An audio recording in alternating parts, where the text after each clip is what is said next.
ควายกินบ่เอออืมนี่ผู้สาวไปอาบน้ำเลยเนาะที่รถที่ลินเนี่ยโอ้เชี่ยว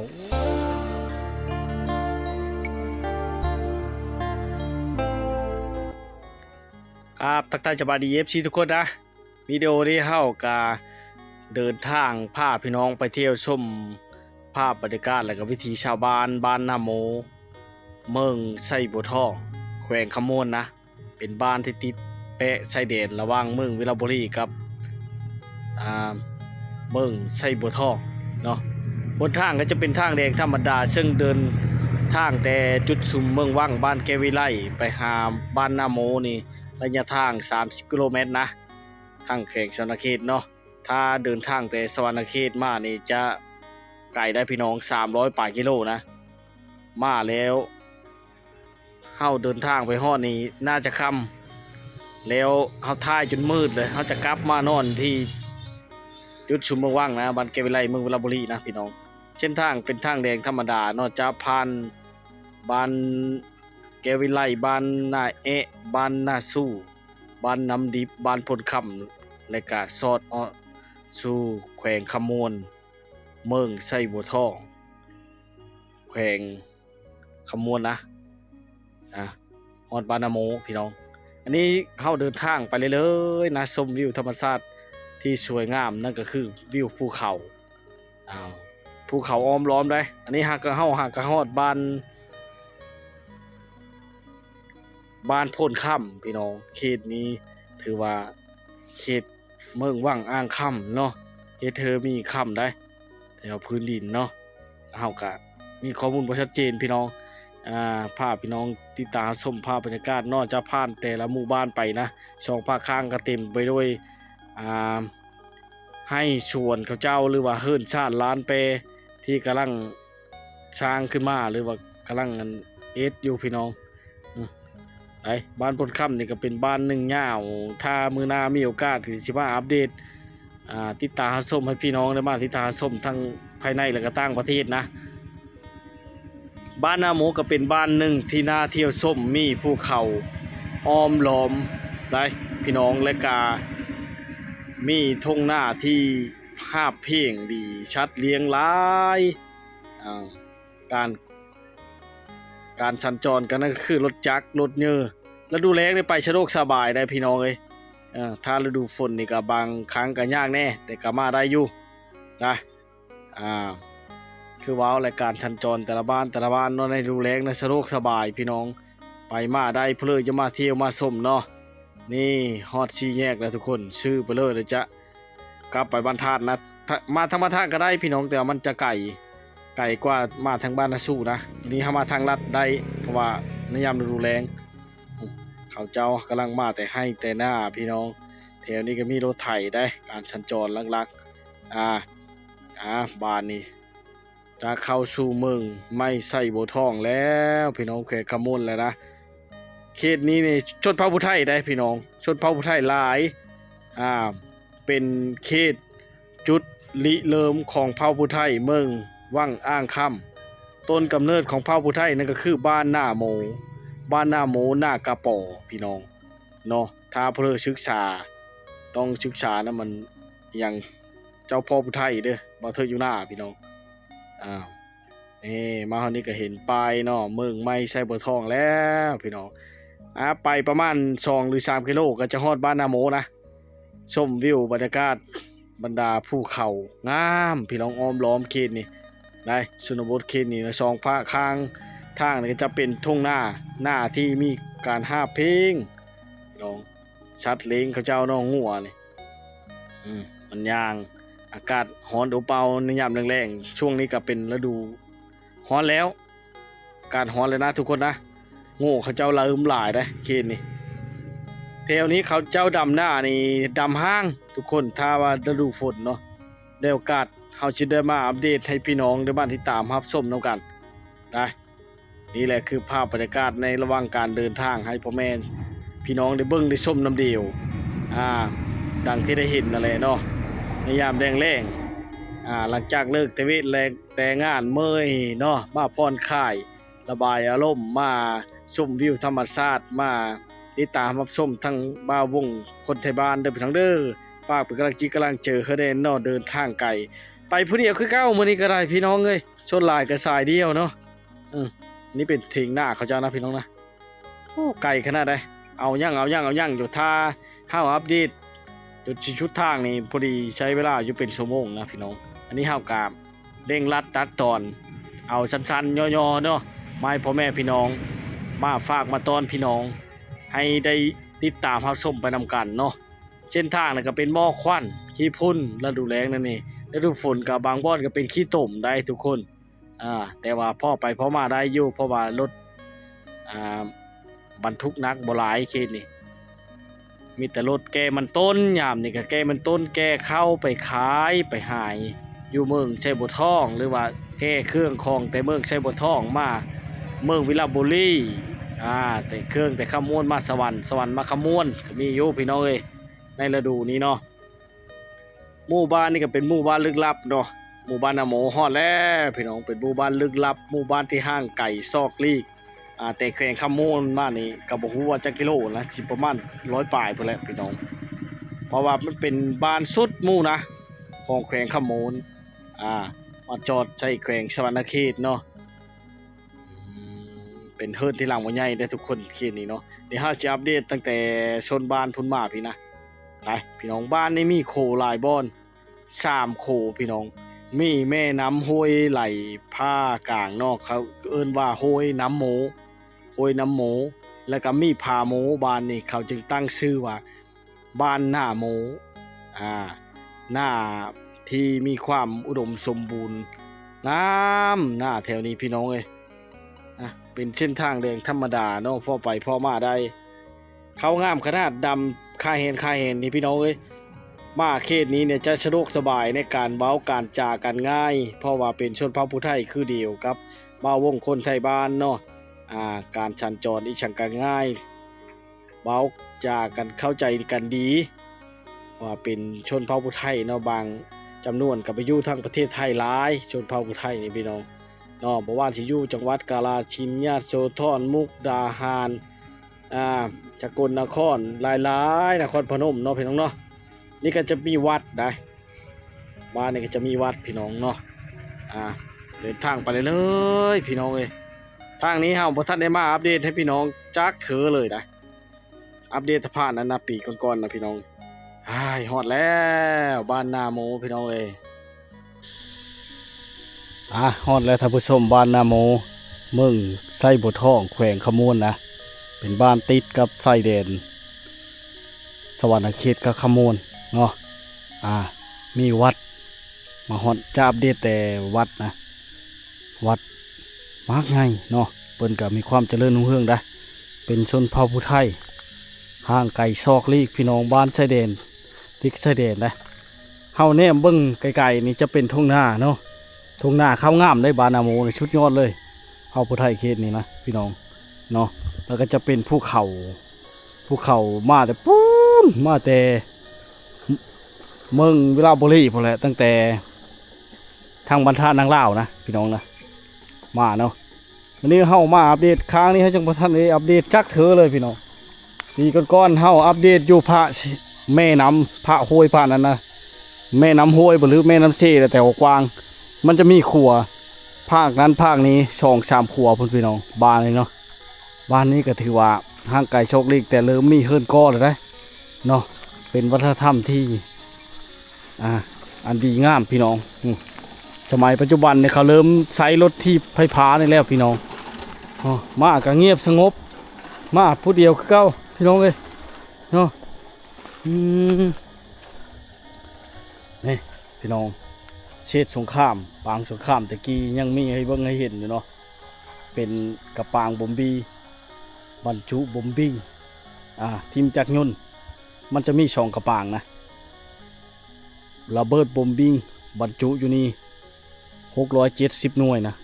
เฮาที่หูมาพี่น้องหรือว่าเขาเอามานำใช้เป็นประโยชน์เนาะเป็นสิ่งที่เฮาได้มาเห็นให้ลูกให้หลานได้เบิ่งว่าชีวิตสงครามปางตะกี้ยังมีให้เห็นอยู่พี่น้องเนาะนี่แหละบรรยากาศยามแรงๆมื้อนี้ โอ้นี่ก็มีท่อน้ำลิ้นเช่นกันเลยพี่น้องท่อน้ำโอ้มาเลยชาย สบายโยมาผู้ชนเผ่าผู้ไทยนี่พี่น้องเฮาหูภาษาซึ่งกันและกันนะเดี๋ยวเฮาเข้าไปเบิ่งแถวนี้เขาอิดมันแห้งได้พี่น้องเพราะว่ามันไก่ถ้าจะแก้สิแก้นะเนาะสิแก้เป็นอันมันดิบนี่มันสิบ่ได้กับไรนะพี่น้องมันไก่ถือว่าสุดเลยนะถ้ามาแต่แข่งชนเขตนี่300ปลายกิโลพอแหละพี่น้องถ้ามาแต่เมืองวิลามานี่ก็ประมาณ80กิโลนะนี่เขาเจ้าบดแก้มาแล้วก็บดแห้งนี่ตากมันพี่น้องต้องเฮ็ดโหดีๆได้งูควายสิเฮานะพี่น้องเนาะง้อมครับบอกมาหมู่บ้านนาโมนี่วิวธรรมชาตินี่สวยงามมีวิวภูเขาให้เบิ่งให้ชมแล้วก็แม่น้ำไหลว่างกลางนะพี่น้องนะแต่ว่าถึงชิไก่ห้างไก่ซอกนี่ก็มีการพัฒนาได้บ้านเมืองมีสัญญาณอินเทอร์เน็ตพี่น้องรัก5รัก7เนาะคือว่าใช้งานได้รักเก่านี่โอ้บ่ได้รักเก่าเลยพี่น้องเนาะนี่คือบรรยากาศเงียบสงบเดี๋ยวเฮาเลาะกันไปเลยได้อันนี้เป็นเฮือนโคเขาเจ้านะพี่น้องนะชมบรรยากาศยามแล้งขมวนคึกคืนได้เงียบสงบบ้านในวัฒนธรรมสมบูรณ์พี่น้องบ้านเก่าแก่บูหานแต่กี้แต่ดนแล้วนะชนเผ่าผู้ไทยเฮากกเขาเผ่าผู้ไทยเหลาใหญ่ขนาดพี่น้องอันนี้เหลาเลยเฮ็ดไม้ดีขนาดนะแต่เมื่อก่อนเนี่ยเขามุ่งอันนั้นนะเขามุ่งแป้นพี่น้องเดี๋ยวนี้เขาก็เริ่มมุ่งชักกะสีแล้วนะหรือว่าเอารถซิ่งกระเบื้องอย่างต่างๆเนาะได้ท่านผู้ชมสังเกตเบิ่งเขางามปุ๊ทั้งปุ้นก็มีเฮิร์นคือกันนะพี่น้องโอ้คนบ่ค่อยอยู่เฮิร์นเลยพี่น้องเนาะบ่ค่อยอยู่บ้านเลยได้เฮาได้มาเบิ่งมาชมเขตนี่ก็สะดวกสบายไปอีกแบบมันห้างไก่บ้านนี่แหละถือว่าห้องน้ำจะได้เมื่อไรทุกคนเนี่ยเมื่อก่อนเฮามาแต่ข้างนั้นนะ2-3 ครั้งเลยที่เฮามาบ่ได้ข้ามมาพระแม่น้ำพระนี้เลยนะทั้งที่ว่าโหยมันก็ดีอยู่พี่น้องนี่เป็นโจรพักเขาเจ้านี่พี่น้องเขาเจ้าตามันใช่นะมันอันนี้คือจิเมนโหยแล้วนะโบดชูดหลายๆแล้วเนี่ยมันเริ่มลาแล้วพี่น้องเริ่มมดแล้วผู้พักกินตามธรรมชาติพี่น้องเลยอันนี้สังเกตเบิ้งเลยจะเป็นห้องน้ำเขานะได้ห้องน้ำเลยได้พี่น้องบ้านนี่กันเนาะทางเป็นเส้นทางธรรมดาถ้าฤดูฝนเนี่ยเฮาบางครั้งเนี่ยเฮาก็จะมาบ่ได้มาตอนช่วงฤดูฝนเฮาข้ามแต่บ้านพุทธคำมาไม่ได้พี่น้องเพราะว่าน้ำมันไหลลาดทางนะกาสิบ่มืดมือดอกพี่น้อง2-3 ชั่วโมงเท่านั้นก็จะข้ามมาได้อีกนะถ้าจะมาเที่ยวชมในฤดูแล้งนี่สะดวกสบายมาทั้งแข่งขโมนก็ได้แต่เฮาบ่เคยไปแข่งขโมนจังเธอนะเฮาก็มีหูจักเนาะเฮามาแต่ทั้งวิระบุรีพี่น้องได้เป็นเฮิร์นหลังใหญ่เนาะห้างแต่หลังเฮิร์นหลังเดียวนี่ลงไปห้างก็จะเป็นแม่น้ำนั่นนะพี่น้องจะเป็นแม่น้ำเลยได้แม่น้ำภาคกลางในหมู่บ้านนี่ถือว่าอุดมสมบูรณ์เลยพี่น้องมีแม่น้ำภาคกลางเนาะป้าสูตรพักกระเจ้าครับผู้พักงาค่าขี่พี่น้องยังมีมัสลีอยู่ไรยามนี่ครับพี่น้องเลยเขาปูแซมไว้ปูมาคิดมาเขอเบ้มาคิดเนี่ยไปแล้วเขาเจ้าก็เอาไปบ่งยู่ให้อยู่หน้าไปแล้วนี่แหละเขาเจ้าเฮ็ดโซนพ่อบริชื่อพี่น้องอยู่พี่บ่มีตลาดได้โอ้มีคนอยู่ได้พี่น้องเลยกำลังปลูกงามพักกระลำพักอันนั้นจะรัดแล้วนะพักจะรัดสบายดีโอ้เฮ็ดพิชาเนี่ยลกพังเนาะเก็บพังเนาะเก็บพังเนาะกินแรงเนาะปลูกเองเลยนี่เนาะพังเนาะกับปลูกพอได้กินขายนะบอกเลยว่าปลูกกินนี่นะปลูกกินทางวีบ่มีตลาดดูมีตลาดเลยชุดเลยเนาะชุดแล้วชุดคักแล้วทางนี้ชายแดนขโมนแม่นเจ้าบ้านเลยบ่แม่นเนาะบ้านนี่เนาะขออยู่สวรรค์เจ้าอยู่สวรรณเขตพุ่นแม่ น โอ้แข่งที่คอยผู้ได้น่ะ แม่น มาช้างกับคู่อยู่พี่เนาะ แม่น คันรถโดยสารนี่มาฮอดบ่บ้านเฮานี่ บ่ฮอดได้ บ่มีเนาะรถโดยสารเนาะ มีแต่ฮอดซุ้มเมืองวังฮอด เวลาจะไปเวียกไปงานนี่คันจะลงสวรรค์แล้วต้องได้แล่นนั่นเอารถจักรไปพุ่นบ่ แม่น โอ้ไก่ขนาดได้พี่น้องเนาะถ้าว่าจะไปห้องหมอก็ยากเนาะครับว่าเนาะ ทางพี่ย่างแล้ว แต่ว่าธรรมชาตินี่อุดมสมบูรณ์ในบ้านเราพี่น้องโอ้ช่องภาคข้างนี่บ่แม่นฮอด200หลังคาพุ่นบ่เนาะพุ่นเลยเนาะ อันนี้ก็บ่ฮู้คือกัน ประมาณเอาเฮา แม่ แนมเห็นตั้งแต่ปุ๊บมานี่รับ2กิโลนี่มาพี่ยังบ่ชุดบานเนี่ยบ้านนาโมนี่กว้างอีหลีเนาะผู้ไทยพี่น้องเราลาวก็เป็นเพอผู้ไทยฮะคนสวรรณเขตผู้ได้แข่งเฮาเองได้ทุกคนมานี่เนาะนี่สังเกตเบิ่งความอุดมสมบูรณ์น่ะสะออนแต่น้ำแม่น้ำห้วยบ่คือลื่นน้ำเช่คือนี่น้ำห้วยน้ำห้วยเด้อพี่น้องโอ้ใส่บักงามๆทุกคนอู้เขายังเฮ็ดช้างได้น้ำห้วยนี่ครับพี่น้องเฮ็ดช้างต่างหากนะปุ่มใดต้องใช้นะเขาย่านน้ำมันเปิ้นอหย่างนะโอ้ป่าโอ้เฉียวๆอยู่มีน้ำแม่น้ำผ้ากลางเลยนะทุกคนนะผ้านั้นก็จะเป็นบ้านนาโมเลยพี่น้องกว้างใหญ่นะเผ่าผู้ไทยเขตนี่ชะอ่อนอยู่ในฤดูแรงๆไปนี่เขาเจ้าก็เก็บพักเก็บหญ้าค่าคิงบางคนก็ยังไปเอ็ดมันอยู่เลยทุกคนอู้เราเลี้ยงพี่เลอนี่พี่น้องเลี้ยงพี่เลอนี่นะเลี้ยงปลานี่พอได้กินพี่น้องเราเอ็ดการเกษตรแบบพอเพียงนะพอจะได้แก้ไขในครอบครัวพี่น้องพ่อจะได้ขายนะ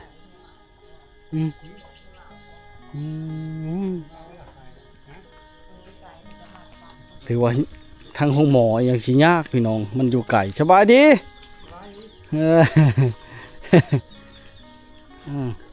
เฮ้ยชิมาฮอนมาถึงกันจนค่ำพี่น้องเลย4 โมงปลายก็กว่าเลยนะ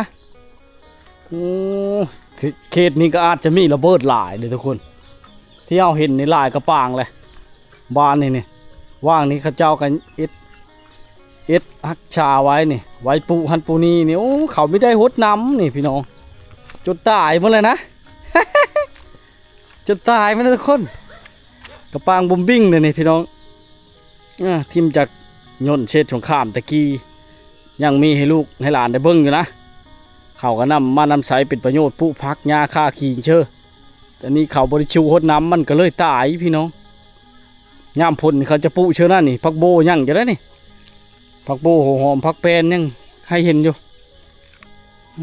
นะทุกคนนะนี่แหละคือบรรยากาศ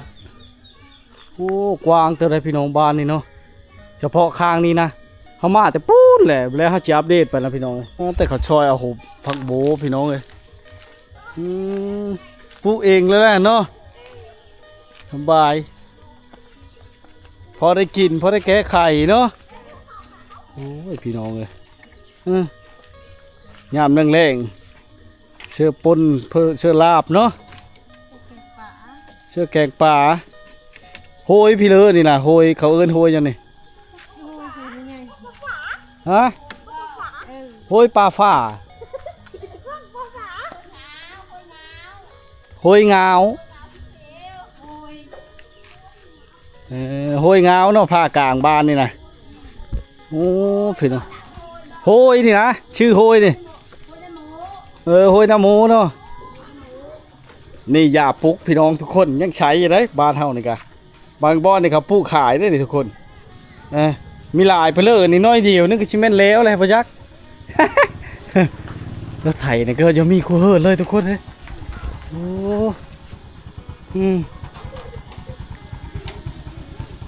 แตกต่างกันแต่ละมองแต่ละบอดทุกคนโอ้อันนั้นก็จะแม่นไม้กระยุ่งนะเพิ่นอนุรักษ์ไว้เบิ่งยังแต่ต่อน้อยเดียวนึงพี่น้อง ให้กันนอเฮ็ดไปพี่เลอนี่เอาลูก ไปดินงามหนึ่งเล่งอากาศก็เริ่มไข่ๆแน่แล้วนะทุกคนวังเลอนี่ฮ้อนขนาดตอนเดินทางมาเช่าทะเลบ้านทะเลบอน ไปชิเลอร์ก็ไม่ได้เนาะฮ้อนเนาะเลิกเลย ฮ้อนหลายฮ้อนหนาว แล้วมันบ่ชนมันแท้นี่ยังน้อยนะ ยังไม่ได้ปลูกได้ มีทันได้ปลูกบ่ ยังไม่ได้ปลูก ก้นเอาไปขายอยู่ใช่นี่แถวบ้านเฮานี่ ขายที่แถวบ้านนี่แหละเขามา พ่อค้าเขามาซื้อเนาะ เขามาซื้อ ชนลายมันแห้งแท้นี่เนาะแตกต่างกันได้พี่น้องบางบ้านน่ะเขาขายมันดิบเดี๋ยวนี้ขายมันแห้งบ้านแถวเฮาก็ขายมันแห้งคือกันเลยอยู่พูนอยู่อันเฉพาะน่ะ เขาไม่ซื้อมันดิบนะ เพราะว่าเขามันไก่เนี้ย ขายจะห้าวขายกระชุนน้อยมันดิบนะ มันดิบผมมีแพงปลาเลอนะ มันดิบผัดแห้ง มันบ่ช้ำมันอันนั้นได้มันแห้งเด้ แต่คุณผัดมันแห้งผลาดเอาเลยลูกเขาเลย จังว่าเดินทางกับบ่ได้เมื่อบ้านเฮิงเทิบเลยอยู่จุดชุมว่างๆนี่นะ3,800 เด่นกันเนาะโคได้อาบนะ มันดิบมา1,900เลยได้ขึ้นแล้วเสียมือแล้วขึ้นน่ะ มันหมดแล้วพันหุ่นเนาะ เพิ่นว่าวันที่25เขตมือได้ได้วันที่3 11อีแล้วปิดน่ะ ปิดมันนะบ่ เพิ่มขึ้นเลย ให้คนจะเอากองอ่ะเอา ไม่นำเมย์เขากองนำบ่ ตั้งน้ำกินบ่เนี่ยโอ้ใส่กระตุกเนาะใครจะมีรถจักรเด้อพี่น้องผู้ไทยครับนี่เนาะไปเด็กกับบ้านค่อยเองเลยได้อพี่น้องเวลาไปตั้งน้ำกินนี่จะเชิญรถจักรแบบนี้แหละ2 คนหรือว่าผู้เดียวนะ2 คนนี่จะได้2 ทุกหรือ3 ทุก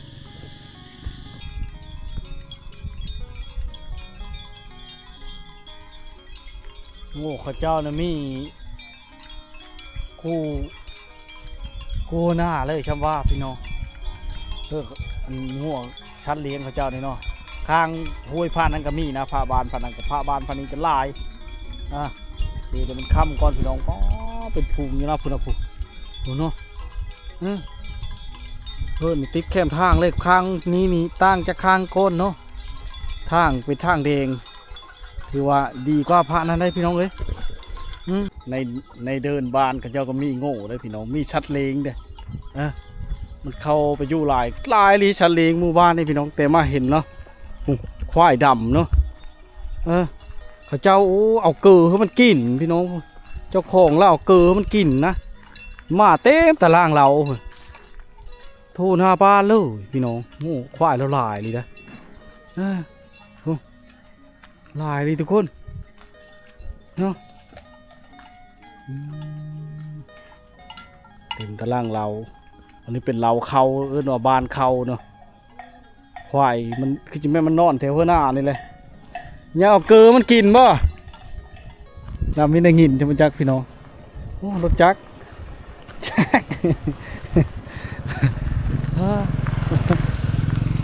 เราโบกผูนี่พี่น้องนะเอาเกลือเฮิงควายกินบ่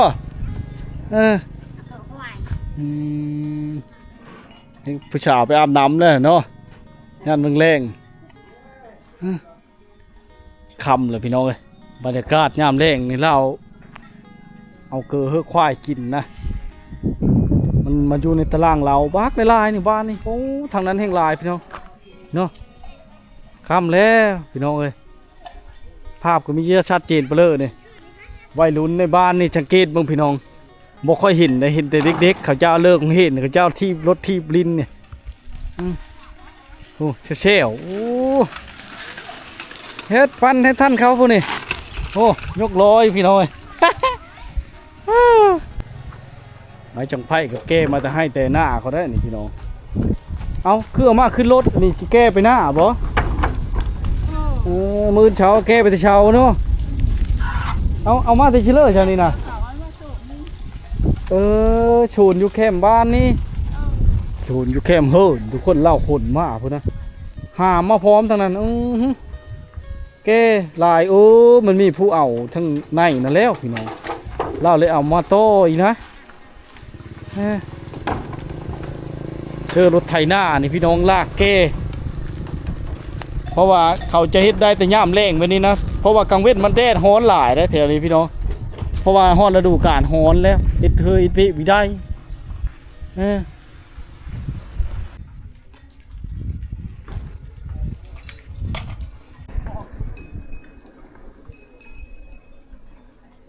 ในยามแรงๆเฮาจะเห็นชัดเลี้ยงเขาเจ้านี่กลับมาได้พี่น้องกลับมาบ้านเนาะกลับมาอยู่เข้มให้เข้มหน้าเข้มบ้านเนื่องจากว่าเขาเจ้าเอาเกือเฮือมันกินได้ผู้ไทยเฮานี่พี่น้องเลยเด้อมันลึงเนาะบางเฮือนก็เอาเข้าเฮือเลยเธอมันลึงมันชินเคยแล้วก็มันก็มาได้โง่ควายกันหลายบุมบานนี่พี่น้องเลยแต่คือว้าวอะไรไผ่ก็บ่ค่อยได้มาฮอดมาถึงมันไก่ห้างไก่ชอกลีกพี่น้องเอ้ยเนาะ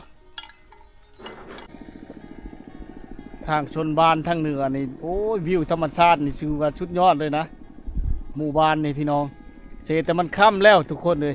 เดี๋ยวมื้อหน้าเฮาสิมาอัปเดตให้พี่น้องมาติดตามรับชมเมื่อนะจะรับคลิปนี้จบเพียงเท่านี้นะขอบมกขอบใจที่มาติดตามรับชมเนาะบ้านเขาเจ้าภูเขาอ้อมหอบเลยพี่น้องอ้อมล้อมทุ่งหน้าแล้วก็ภูเขาเนาะเส้นทางเนี่ยไปมาสะดวกสบายแล้วได้ในรุนแรงนี่ชุดอยู่นี่แหละในบ้านเขาเจ้าพี่น้องกว้างขนาดยาวไปพูนพี่น้องขึ้นฮอดผาโมพุ่นเลยมือหน้าเด้อที่มาอัปเดตใหม่พี่น้องสำหรับมื้อนี้สิได้จบคลิปเพียงเท่านี้นะมันค่ำแล้วพี่น้องเอ้ย